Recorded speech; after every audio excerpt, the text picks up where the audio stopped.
à l'intention des pays frères africains qui croient tirer leur épingle du jeu en participant d'une façon ou d'une autre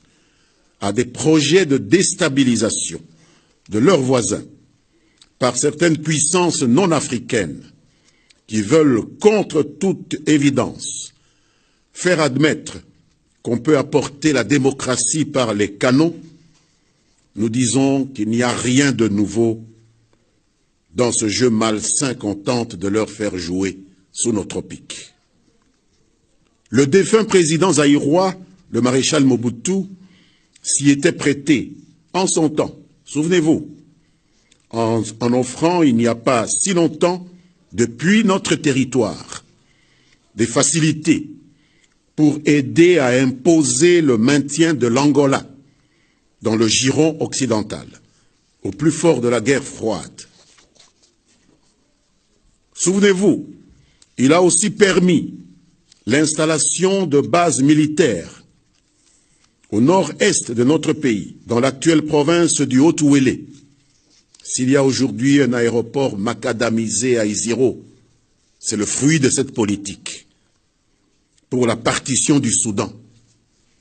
qui a résulté in fine à la véritable boucherie humaine actuelle au Sud-Soudan, qui évidemment n'intéresse plus ceux qui ont patronné la partition de ce pays voisin. L'on se souvient également que le maréchal avait même envoyé la fine fleur des forces armées zaïroises de l'époque intervenir aux côtés d'un des belligérants dans le conflit rwandais au début des années 90, qui a dégénéré avec le génocide de 1994, de triste mémoire. Tout cela dans l'espoir naïf de tirer une quelconque rétribution substantielle pour lui-même et pour son régime. On sait de quelle manière il a été jeté, tel un Kleenex, dans les poubelles de l'histoire, après avoir été usé, utilisé par ceux-là même qui lui faisaient croire qu'il était leur partenaire de prédilection. Mesdames, Messieurs, ces expériences malheureuses, très récentes, devraient inspirer la génération actuelle des dirigeants africains à comprendre ce qui suit. Premièrement, les États n'ont que des intérêts, ils n'ont pas d'amis. Deuxièmement, la République démocratique du Congo, tout comme certains autres pays africains ici et là, connaissent certes des problèmes, mais aucune solution importée du dehors de leurs frontières ne pourra y apporter des réponses durablement favorables à leur peuple. C'est ce que Patrice Emery Lumumba, d'heureuse mémoire, nous a inculqué en insistant pour que l'histoire de l'Afrique soit écrite en Afrique, que l'histoire du Congo soit écrite au Congo, par les Africains, par les Congolais, et non à Bruxelles, à Paris, à Londres ou à Washington. Troisièmement, les pays africains qui se hasarderont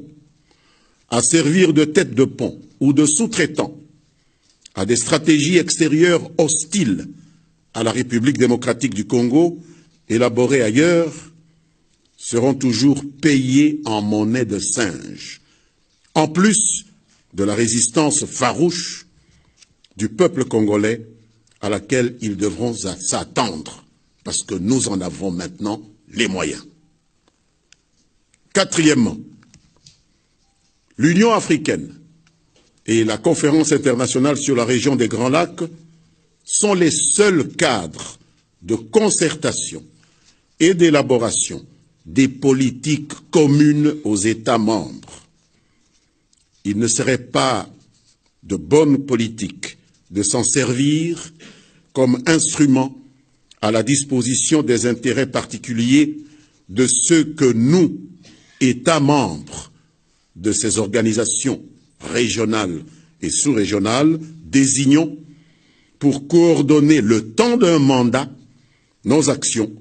au nom et pour le compte de tous les 10 États membres, et pas au nom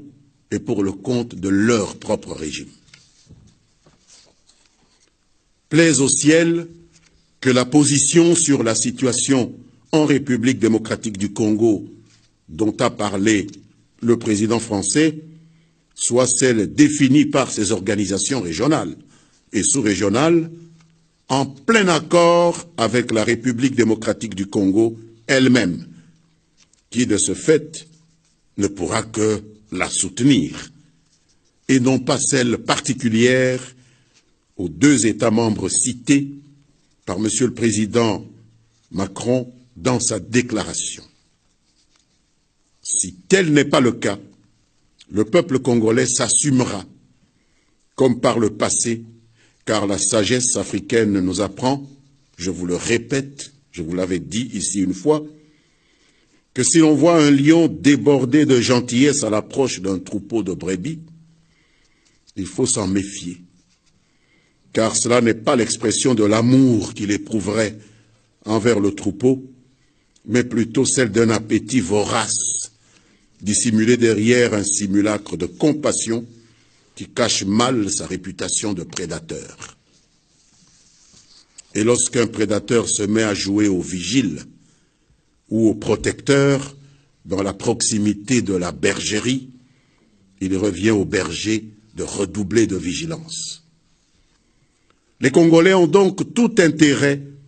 d'aiguiser davantage le sens de leur patriotisme pour ne pas retomber dans ce piège de l'allégorie du lion. Ici, le piège de ceux qui, depuis certaines capitales occidentales, font semblant de jouer au médecin perpétuel